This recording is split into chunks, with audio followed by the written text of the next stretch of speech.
And now we can talk about how to assemble the hookah. Now as you see all, this is the final look for the hookah.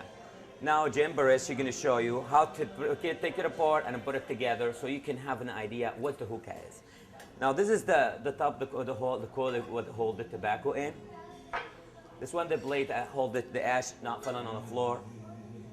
This is the hose that when you smoke, it take part if you want also. And this is the main part of the hookah. That pipe goes through the water, and this is the bottle which has the water to filter the smoke before they get and be inhaled in your. Then we're gonna put it together. This go together. This on the top.